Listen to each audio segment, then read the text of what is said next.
What drives demand? Why do people buy gold? When is it that people find gold attractive? We've seen that the demand can be categorized into two buckets, strategic and tactical. We've seen that periods of economic expansion are very supportive for gold demand in the form of jewelry, technology, and long term savings. Likewise, periods of risk and uncertainty also boost the demand for gold.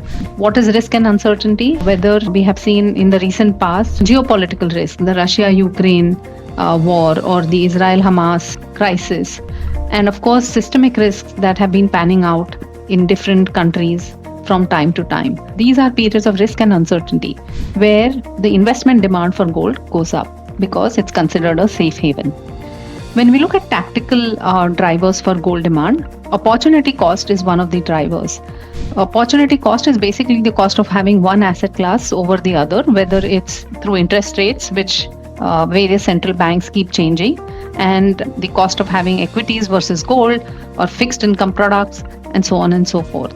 Momentum also drives tactical demand. So people like to take advantage of prices and either buy or sell depending on where the price is at any given point in time.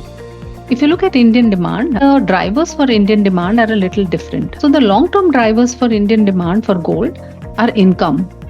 When the income rises by 1%, the demand for gold actually goes up by 0.9%. And similarly, when the prices go up, the demand actually comes down. So 1% rise in price would mean that the demand comes down by 0.4%. In the short term, price of course plays its role, but inflation also has a role to play.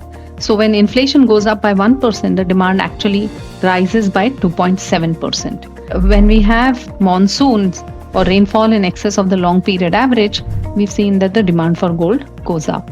Taxes also play an important role. So every time the government increases the customs duty and taxes such as GST on gold, the demand actually goes down. When taxes go down, obviously demand also goes up.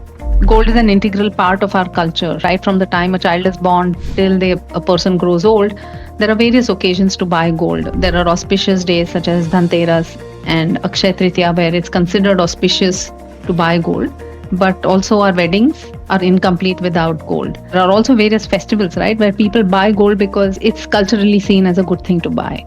Our annual demand for gold in the past 10 years has been in the range of 750 to 800 tons.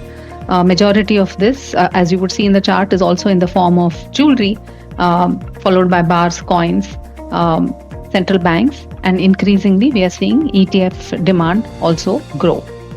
If you look at recent performance and outlook, gold has been reaching new highs. In 2024, it reached 40 new highs.